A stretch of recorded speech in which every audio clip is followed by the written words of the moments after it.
go out and you look to the western sky, you'll see two very bright stars.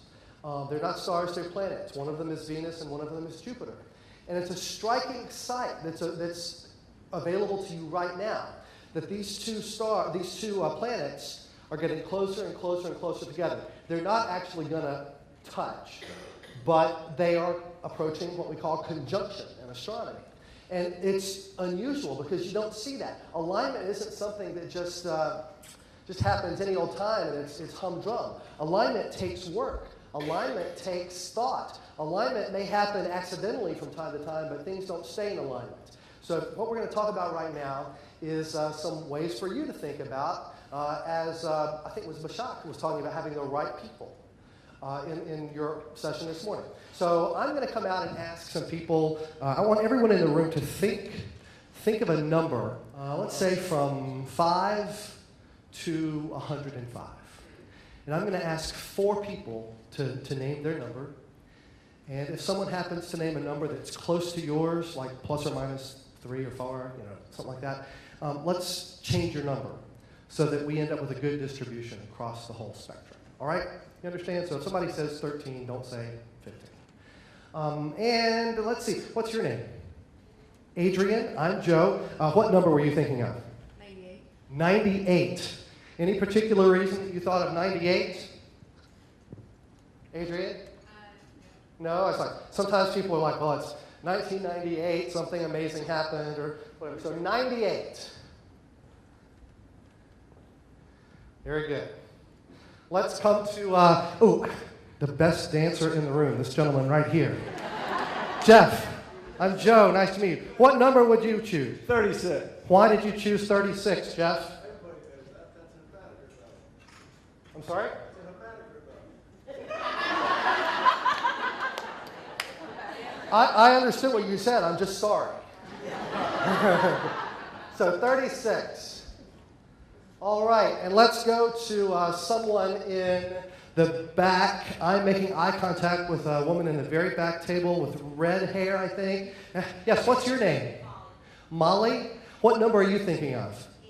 8. The number 8. Any reason?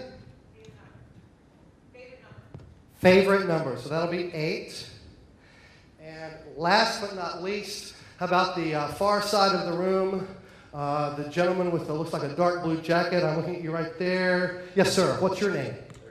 I'm going to go with 32. 32. And what's your name? Stuart. Stuart. U or EW? UA. UA. Very good, Stuart. 32. So this being the revenue ops crowd, some of you have probably already started doing math. And let's see, what have we got? 134, 174? Is that correct? I'm depending on you. So this is 98 and 36, so that's 134. And this is 40, so 134 and 40 is 174, correct? This is important. We're going to come back to it later. The goal that you guys created for me right now is 174. You did that randomly. Who's got a watch with a second hand? Do you have one? You have one? Would you look at your watch and give me an on your mark, get set, go. And I get 60 seconds to fill in the rest of the grid. And I'm going to do it on your signal. So, all right, I'm ready. Okay? Okay? Go. And you can feel free to call out the seconds like every 10 seconds or so. I'm going to try to do this without repeating any numbers. And let's see.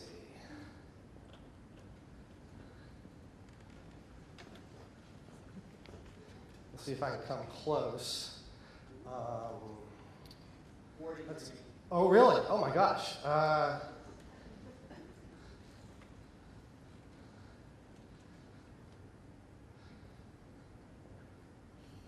Whoa, stop right there. Let's see how we did. Wait, 30 seconds? Okay, this could be wrong. Because I may have done it too quickly. It's just the lights and all of your anticipation. We'll see. If we have to turn it over, we will. Let's see. 98 and 7 is 105. That's 136. And 8 is 144. And 30 means that the top row adds to 174. Yeah? True so far? Let's look at the next row. 33 and 36 is 69. 169 and 5 is 174. 174. Third row, 36, 67. 67 and 7 is 74. And put that one over there, and that makes 174. That's just the way I like to group things. And that's 107 and 35, 142, 44, and 30, 174. Every row adds to 174 in 30 seconds from the random numbers you gave me only moments ago. Pretty... Yeah. Some of you may be checking the columns already. That's what I want you to do. 98, 33, 37, and 6 adds to 174. 7, 36, 30, and 101 adds to 174. 31, 100, 8, and 35, 174. 38, 5, 99, and 32. All four rows and all four columns add up to the random goal you set for me, and we did it in 30 seconds. Reasonably cool? Yeah. All right. Yeah, you can let me know. That's cool. It's like, he's Captain Sudoku. No. Here's what I want you to realize, though. But in addition to the rows and the columns, you may also see that the first quadrant, 98, 7, 36, and 33 adds to 174, as does 31, 38, 105, 37, 36, and 101, 8, 99, 35, and 32. All four rows, all four columns, all four quadrants. Of course, yes, the center quadrant also adds up to 174, which is the random goal you gave me only moments ago. We did it in 30 seconds. But wait, there's more. Because if you look at the opposite pairs on the sides, opposite pairs on the center of the top and bottom, opposite pairs on the outer sides, those pairs add to 174. If you look at the opposite minor diagonals, those two and those two add to 174. Those two and those two add to 174. In fact, the amount of change I had in my pocket is $1.74. That would have been good. No. Let's go further than that. If you mentally create any tic-tac-toe board on the screen here, like 98, 31, 8, and 37. The four corners of any tic-tac-toe board on here will add up to the goal that you gave me, 174. If you said 36, 5, 32, and 101, that adds up to 174. So all four rows, all four columns, 5 quadrants, 1, 2, 3, 4, 2 minor diagonals, 2 sets of opposite sides, 1, 2, 3, 4 tic-tac-toe boards, and of course the four corners of the entire experiment add up to the goal you gave me only moments ago, 174. I think that's pretty cool. 2 dozen ways to get to the goal. Yeah, very good.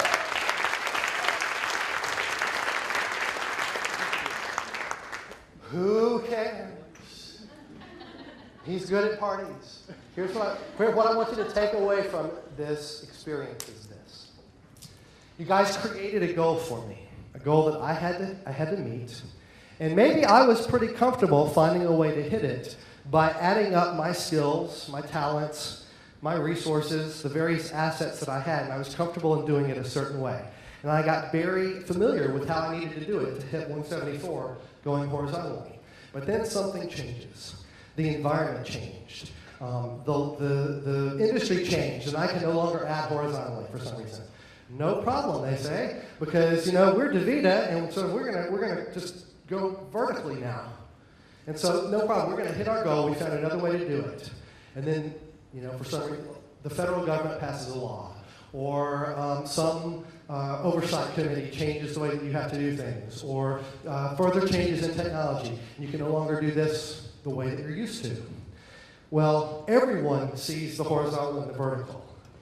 Oh, we left out the 2 diagonals. Those are kind of obvious too. But then you have to start digging in a little bit deeper.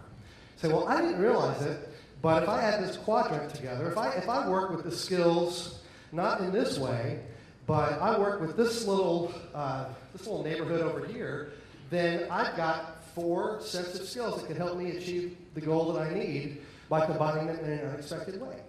And the same in all of these other areas. I may have to work with people or teams or teammates that I haven't worked with before in order to achieve my goal. Or on my team, I may have to ask people to draw on skills that they haven't touched in a long time. Maybe they almost forgot about them. haven't done that since I came out of college. But in order to achieve my goal, when I start adding up the pieces in unexpected ways, I can find multiple ways to hit whatever the target is. Lastly, by thinking of things this way and creating your management of your team in this creative way, thinking of things in this, I use it visually, but the idea that you are adding skills up in unexpected ways, it may illustrate that you have a specific need in your team that you didn't recognize before. You're putting pieces together and you say, man, I've got a 7, I've got a 36, and I've got a 101. If only I had a 30, then I could hit my goal this way. Well, that's what I think is great about what Bashak was saying earlier.